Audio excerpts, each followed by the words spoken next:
महाराज जी, मेरे इष्ट श्री बांके बिहारी जी हैं। लेकिन जब कोई अत्यंत पीड़ा या कष्ट होता है तो सबसे पहले बाबा हनुमान जी महाराज का स्मरण आता है। क्या मैं ऐसे में कोई अपराध तो नहीं कर रहा? साथ ही धन लाभ के लिए आजकल सोशल साइट्स पर तमाम प्रकार के टोने टोटके होते हैं, तो वो सब कार्य भी। इस बात कोई आप अनन्य भगत थोड़ी हो। आपके ही शब्द से अगर आप अनन्य भगत हो तो प्राण चाहे निकल जाए, किसी और का शब्द कैसे याद आ सकता है। एक भरोसो, एक बल, एक आस विश्वास, टोने टुटके की बात जाने। प्रेम जानते हो किसी के? बने तो रघुबर ते बने, बिगड़े तो भरपूर, तुलसी औरन ते बने, ता बनिबे पे दूर।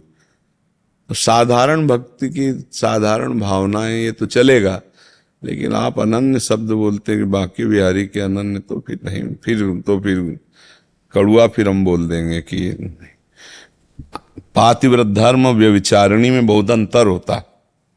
नहीं समझ में आता? पातिव्रत धर्म और व्यभिचारिणी में बहुत अंतर होता है। तो अव्यभिचारिणी भक्ति और व्यभिचारिणी भक्ति में बड़ा अंतर होता है। जहां जैसा दांव लगा वहां वैसा खेल गए तो भक्त थोड़ी है।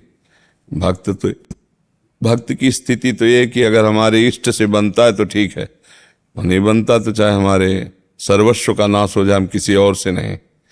एक बार एक कथा है कि उपमन्यु जी छोटे थे, बालक थे, ब्रह्म ऋषि पुत्र हैं। तो किन्हीं बालकों के साथ दूसरे ऐसे ऋषि के यहाँ गए जिसके यहाँ जजमान के द्वारा सब सुविधा दी गई थी। तो वहां उस ऋषि पत्नी ने उनको गाय का दूध पिलाया। बड़ा मीठा लगा, कभी पिया नहीं था। घर आए और माँ से कहा मुझे दूध पिलाओ गाय का। तो उनका गाय उसके पास होती जो जजमान को पांडित्य आदि कर्म करते हैं। हम लोग तो ब्रह्म ऋषि हैं, किसी के लिए हम तो जंगल के जो फल फूल हैं उन्हीं से जीवन गुजारा करते हैं। उनका नहीं, हमें दूध चाहिए। बच्चा थे, बहुत रोने लगे। तो उन्होंने जो जंगली चावल होता है उसको पीस करके पानी मिलाकर ये दूध है पियो। जब उन्होंने पिया तो उनका नहीं, मैंने गाय के। तो उनका भी सुन, तो ब्रह्म ऋषि का पुत्र है, मैं कभी किसी का प्रतिग्रह नहीं लेती, न तेरे पिता लेते हैं, तो तुझे गाय का दूध ऐसे नहीं मिलेगा। जा भगवान शंकर की आराधना कर और उनसे कह, तो तुझे क्षीर सागर से दूध का संबंध बना देंगे। तो केवल दूध पी के रहना, लेकिन क्षीर समुद्र का पी के। भगवान शंकर से मांग जाकर। और मंत्र दिया, उपदेश। ये महाभारत की कथा है। मंत्र दिया, उपदेश दिया। वो एक दाहिने पैर के अंगूठे केवल खड़े होकर दोनों हाथ उठा करके निरंतर माता के द्वारा दिया हुआ मंत्र, कुछ ही समय हुआ आशुतोष भगवान शंकर प्रसन्न हुए। पर उनकी परीक्षा के लिए ऐरावत हो गया नंदिकेश्वर, महादेव हो गए देवराज, और अम्बा हो गई सची, और समस्त पार्षदगण शिव पार्षद वो हो गए देवता। और कहा वरम ब्रूहि, वरदान हो, क्या चाहते हो? तो आंख खोला, बालक ही थे। तो उनका देवराजेंद्र, मैंने तुम्हारे लिए तपस्या नहीं की, प्रणाम मेरा स्वीकार करें, क्योंकि आप त्रिभुवन पति हैं। आप सादर वापस लौट जाएं, मुझे आपसे कुछ नहीं चाहिए। अब चूंकि महादेव ही हैं तो हिम्मत ऐसी वही बोल सकते। बोले महादेव में क्या ऐसा जो मैं नहीं दे सकता?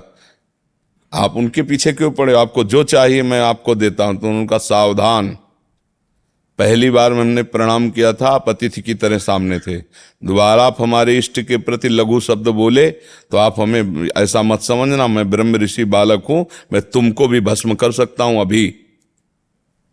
इतना पावर भजन का देख लो। 5 वर्ष के बालक श्रृंगी ऋषि ने साप दे दिया राजा परीक्षित को, 7वें दिन तक्षक डसेगा तो बड़े बड़े ब्रह्म ऋषि नहीं काट पाए।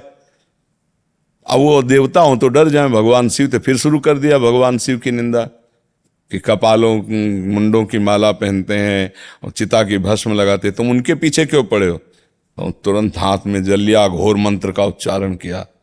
अघोरेभ्यो घोरभ्या घोर घोर तरेभ्या सर्वेभ्या सर्व सर्वेभ्यो नमस्ते अस्त्र रुद्रूपया। जो मंत्र पूरा नहीं होने पाया, नंदकेश्वर प्रकट होकर रोगे, इष्ट मंत्र से इष्ट पर प्रहार कर रहे हो। जब आंख खोल के देखा तो भगवान शिव, अम्बा और समस्त भगवत पार्षद। तो उनका जय जय प्रभु। बोले मैं तुम्हारी ये परीक्षा ले रहा था कि तुम इष्ट निष्ठा में हो कि नहीं। जाओ आज से अजरश्चय अमरश्चय, अजर हो जाओ, अमर हो जाओ, और क्षीर समुद्र से रोज तुम्हारे पास दुग्ध आएगा और उसे तुम पियोगे। पर इष्ट अनन्यता से बात बनती है। तो जिस इष्ट को पकड़े उसके अनन्य हो जाए। फिर और रूप रख करके कोई हमारा काम बनाना चाहे तो हम नहीं। हमारा काम बने तो हमारे इष्ट से बने और बिगड़े तो पूरा बिगड़े, ऐसी भावना बनाए तो जीत जाएगा माया पर जीत। नहीं तो फिर बहुत विचित्र है, जब जरूरत पड़ी तो जिसके आगे जरूरत पड़ी तो वो कोई भक्त नहीं है, वो कोई प्रेमी नहीं है। हाँ नहीं, बनिया का व्यापार जैसे जहाँ दांव लगा वैसे कर लिया। ऐसे आप अनन्य बोले ना, बिहारी जी के अनन्य, अनन्य शब्द से हम बोले। और ऐसे जब मनावे राम जी भजो, जब मनावे श्याम जी भजो, तो भैया लगो तो किसी तरह प्रभु में, तुम्हारा मंगल हो जाएगा। लेकिन प्रेम की जब बात आती तो उसमें नहीं चलेगा। ठीक है।